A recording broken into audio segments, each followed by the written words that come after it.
In other words, that two-thirds of the country. And he thought the food on trains in those years was terrible. I mean, you heard of the word sinkers for donuts. They were called sinkers. Why? Because if you dipped them in your coffee, they sank to the bottom. And they were so hard and so terrible. So Harvey created better food on the railroads. First, he did it with restaurants. Every 200 miles on the Santa Fe Railroad, there was a restaurant. And he needed every station. At every station, that's right. And he needed then to have waitresses, and he couldn't find them in those local little towns like Topeka, Kansas. So he put advertisements in the Eastern Corridor newspapers, inviting women to come, young women, to join the Harvey Company to live in dormitories that he set up in these small towns where he was doing restaurants, and these women were called the Harvey Girls. They were dressed like nuns, black uniforms, white starched aprons, hair in a net, no jewelry, no makeup, and he trained them how to serve good food. And he got the food. Where did he get it from? From California. He got beef from Kansas. He got great food that the Santa Fe Railroad carried to each of these restaurants. He hired chefs, and he created a new brand of great food in these Harvey House restaurants, they were called. He then built hotels. Where did he build them? At the national parks. Remember, Theodore Roosevelt was beginning to expand the national parks, taking land all over the West, and Harvey was hired by the Santa Fe Railroad, wherever the railroad went, to build a hotel, or at the least they funded it. He had a woman architect. Can you imagine? Her name was Mary, Colter, Mary Coulter, and she was a rare bird for her time. And she designed restaurants and hotels and houses where they had Indian craftsmen making weaving tapestries, making sand paintings, doing basketry, making dolls. So they hired Indian craftsmen and put them to work and sold the products to travelers coming through. After all, the railroad was the way you got around the United States. This was before there were highways and before there was an automobile that could take you from the East Coast to the West Coast. So railroads were the way you went. And Harvey was an appreciator as a company. His wife and his daughter and her husband, and they were appreciators of Indian art and of Southwestern artifacts as well. So they had museums as well as they put these designs into their hotels. There were 3 of those hotels still standing, so you still have a chance to see one of Fred Harvey's hotels. He boxed coffee, special coffee, and he sold it in bulk. He was like the Starbucks of his time. Then, of course, there's Henry Morrison Flagler. You know the Flagler name? Yep. Yeah. East coast of Florida. He started in St. Augustine, and he was a partner of John D. Rockefeller in Standard Oil, and he was as rich as Rockefeller was. No kidding. And when he retired, he was about 55 or 58 years old. He retired from Rockefeller's Standard Oil Company, and he then took his wife on a vacation because she had respiratory troubles to St. Augustine, Florida. And he discovered there were no good hotels there, that the railroads that went were different gauges. He had to get off one railroad, get on another. Then there were no railroads connecting. He had to get on a boat and take it. To get to New York to St. Augustine took him about 3 days or 4 days.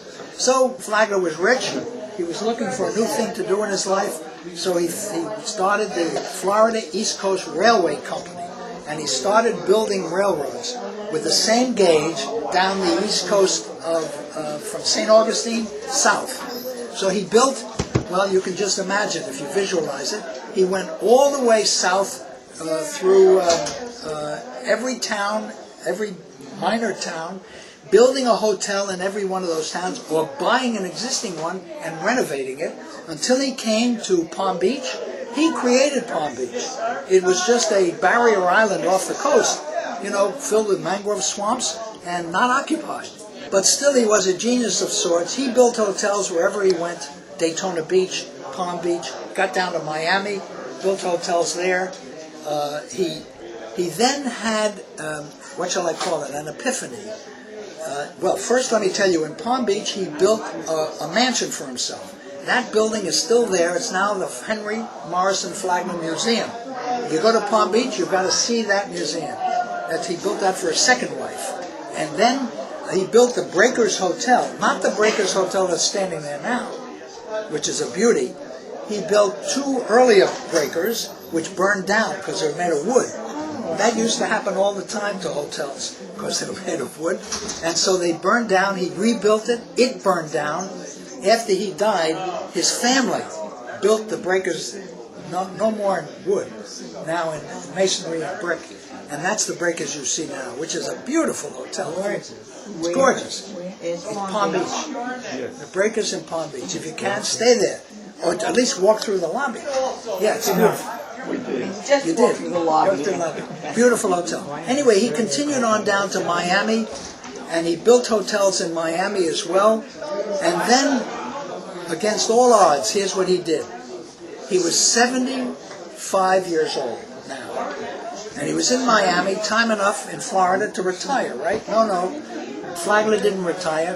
What he did was, he saw Key West, and he thought, wait a minute, I'm going to build a bridge that can take, a railroad, can take you from Miami to Key West.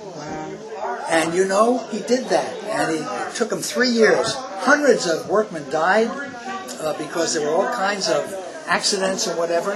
But he had to build bridges, he had to build trestles, he had to build casements underground. It is now the road that you drive on to get from Miami to Key West. There was no railroad now.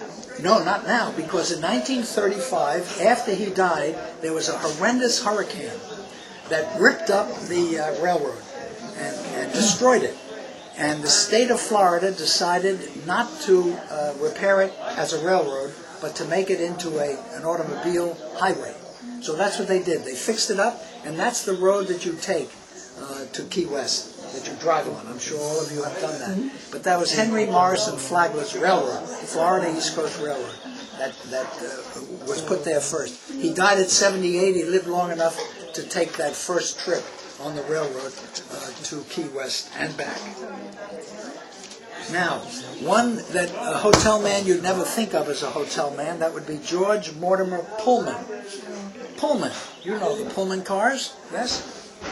Why? Because what Pullman cars were, they were day coaches which could be converted to sleepers at night, right? And some of them had compartments and roomettes, and if you ever stayed in one of those, some of them were very nice. Very nice way to travel. Well, George Mortimer Pullman, he didn't create the sleeping car, but he sure refined it and made it better, and ultimately was hugely successful. He was one of the premier industrialists in the United States. That's how successful he became. He built factories south of Chicago to build these railroad cars, and I call them hotel rooms on wheels in my book because that's what they were. So by my definition, they were hotels. Also, Pullman had a secondary business. He had old Pullman cars. Instead of destroying them when he built new models and designed new ones, he would save them and ship them to any city that was having a big convention. Okay? Because railroads were a big deal, and there were railroad yards where these trains could be stored. So if there was a big convention and thousands of visitors coming, not enough hotel rooms, they would sleep in the Pullman roomettes. And he would move those, it was like a movable hotel. He could take them from city to city, wherever there was a big convention. What a smart guy he was.